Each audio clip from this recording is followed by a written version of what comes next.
you can tell when someone sits there and puts a seal on the top of a bottle with their hand, right? And then they sit there with a Yeah. with a heat gun, and it's all crooked. It's all crooked, and you're like, this is janky as shit. Yeah. And then you get like a real professional supplement, and you're like, damn.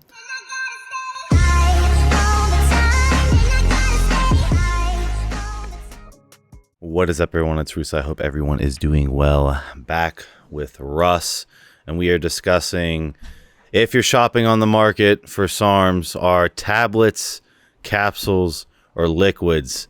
What's the difference? Which is the most accurately dosed? What is the most likely to be faked? And just, you know, Russ has seen the game.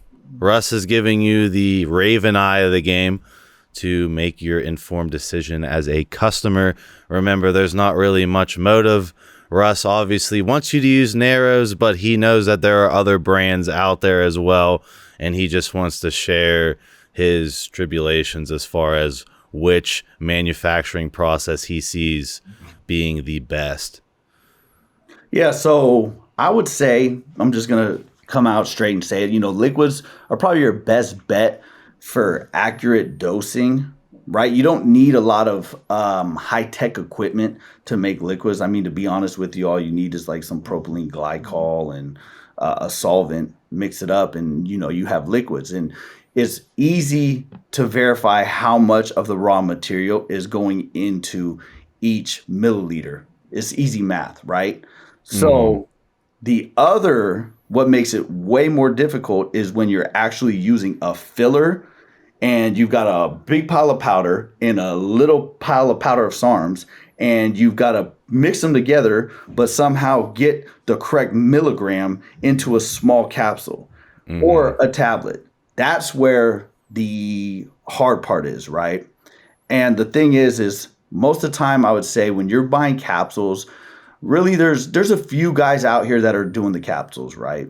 And if you see them, they usually come in a black bottle or a white bottle, right? I can tell you that those are, if it's the standard white bottle, black bottle, the generic capsules, you're safe. I'm not going to say that, you know, that like it's going to be exactly milligram per capsule, but you're pretty safe because those are actually made in a facility that, you know, has the technology and the equipment to make sure that it's accurate dosing, right? Because what happens is someone can go get an encapsulation machine, but what they don't realize is when the SARMs are put into a mixer with the filler, right? Oftentimes the powder density is different, right? So like S4 has a different powder density than say GW. And you actually need to use software taking into consideration the powder density so that you can get the right mixture with the right math to mix up. And then when it's distributed across however many capsules you're making, that it has the right milligram per capsule. That takes some serious math, you know. And actually, I know the process. So if it's reconfiguring of the machines based on, again, which product you're trying to encapsulate. Meaning if someone's rushing through it, you're saying basically they could be way off.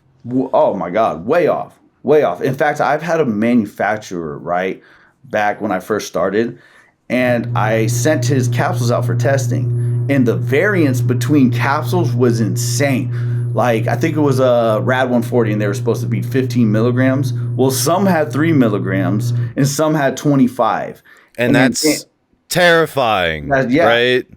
But I knew this. I knew that it would be off, right? Because I knew that this guy had like a little rinky-dink operation, and just, you know, logically, I'm thinking, how does this guy know the correct math? Like, this is serious math. You're making 5,000 capsules. You're trying to put 5 milligram in here. You've got a kilogram of this powder here. You've got 10 grams of this powder here. How was that done, right? So then you know, throughout being in this business, I realized that GMP certified facilities actually have software, right, where they can measure the density of the powder, input the data. They also put the milligrams per capsule, the size of the capsule. They input all the data, and it tells them the mixture, right? And that software isn't cheap, right? That's the thing that separates a GMP certified facility and a guy in his garage that has an encapsulation machine. Now, where it gets risky Or is a tablet presser. tablets. I was just going to Or say even worse. tablets, because you know that these For tablets steroids as well, right? Because yeah, I definitely. feel like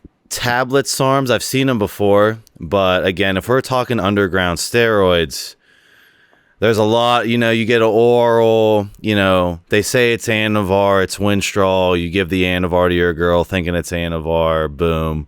It's Winstrol. You fucked up her voice. Well, you just And actually got to look at the quality of the press, because so I've got, Anavar before, and it's come in a bottle. It's sealed professionally. Like you can tell, like when it's done in a facility that has the equipment to do like induction sealing. The tablets aren't chalky. They're not. There's no residue on your hands. Those are high quality tablets. That means that they've got the right filler. They've got the right press. They got the right formulas and the binders to make high quality clean tablets. But then oftentimes you get other tablets, right, that are chalky. You put them in a bag, there's a bunch of residue. Those are low quality tablets. And then you got a question, right? What is the process behind making these? Because the equipment isn't cheap. I mean, you can go get a tablet press for, I don't know, 10 grand, 12 grand, something like that. But that's not the issue, right? The issue is what kind of mixer do you have, right? There's all different types of mixers. Some mixers mix really well. Some mixers mix really shitty. The better mixer. And what's the cost of that roughly? Mixers, 5,000, and then you need a couple of them so that you can get production going. But the good mixers, right, it's a V mixer, and they evenly distribute the powder throughout the filler. That's the good one, right? Cheap ones, they don't do the job as well. The whole idea is to make sure that you're getting this powder evenly distributed across the filler. And then you're trying to make sure that you're getting a close milligram per capsule in the capsule. And even with GMP certified facilities, you're going to have a variance, right? You're going to have a variance of 2 to 5 milligrams sometimes, depending on how many milligrams there are per capsule. Because in all actuality, right, those GMP certified facilities are meant for nutraceuticals, higher milligrams, 250 milligrams, 500 milligrams. They weren't meant to encapsulate things that are like 10 milligrams, right? That is, you need to actually get accurate dosing on 10 milligrams right on the dot. You need to go to a pharmaceutical manufacturer that makes pharmaceuticals. They can get it exactly, right? But when you're going to a GMP certified facility that's meant to do nutraceuticals and supplements, you're not going to get exact. But you're not going to get too far off to where it's going to make that big of a difference if you're going to a reputable manufacturer in a GMP certified facility. We, like, by a stroke of luck, we're able to get manufactured in a GMP certified facility. Of course, we can't advertise that and shit like that because, you're not supposed to do that if you're a GMP certified facility. That's why I'm not going to give up, like, talk about who my manufacturer is, this, that, and the other thing. But if you look at the quality of our encapsulation, of the process, and if you look at the bottle, you can tell when it's done you can tell when someone sits there and puts a seal on the top of a bottle with their hand, right? And then they sit there with a with a heat gun, and it's all crooked. It's all crooked, and you're like, this is janky as shit. Yeah. And then you get like a real professional supplement, and you're like, damn, you could see the manufacturing process quality just by holding the product, seeing the capsules. There's no leaky capsules or none of that bullshit. Like someone sat there manually, make sure you guys don't, because like Russ, when I lived in Tacoma, we go to Emerald Smoothie when I was bulking at like 265, and we'd see some of these more crappy companies in Emerald Smoothie, and I could see their capsules. They had like crap on them. And those are the ones being sold. It's just like there is a fucking rhyme and reason to not just pick the most convenient option and to get actual quality. Yeah. And I feel like the takeaway is Russ is telling you guys liquids, are going to be probably the most accurately dosed. If you want the convenience of tabs, that number one, you can't modulate the dosage, right? With liquids, you can modulate the dosage. With tabs, it's like you're kind of stuck with what you got. And Russ is saying if it's not like made professionally, one tab of rad could be 25 meg, the next tab could be 5.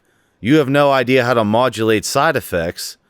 And then the tablets are pretty telltale to know if they're legit or not based on if they're falling apart by the time you pick it up. They shouldn't be like crumbling when you pick it up. And that goes for UGL gear or SARMs. And another thing too, like I said, if you're buying the pretty standardized white and black bottle that you see many of these SARMs companies have, you're good to go, because those actually come from all the same person, right? The same company produces those, private labels them, sells them to SARM companies for retail. So you're good to go, because those are coming from a big facility that has the technology to make sure that the milligram per capsule is correct. You know, they're not doing small runs. But that's then to say again, like most of the SARMs that you get out here, if you're getting, you know, the white black bottles and whatnot, you're pretty much buying the same thing. So it all comes down to pretty much the customer experience and who you personally like to buy from, you know. Awesome. Well, I feel like we ironed that out. You know, this has been the argument over the years of like, oh, capsules are better than SARMs, liquids are better than SARMs. I feel like it comes down to, again, convenience factor. Capsules, the convenience factor, I think, is higher than, you know, with the liquid, you're sitting there, then you have to like measure and shit, where the capsule's all done for you. But definitely know what you're getting yourself into as far as picking a brand. And like Russ said, even though there's all these brands out there, there's one big ass godfather, is what Russ is alluding to, where that's all coming from. So it seems like, you know, there are not as many brands as people think. And it's the same thing with turkesterone, correct, Russ? Is all the Turk is pretty much 2 companies, I believe.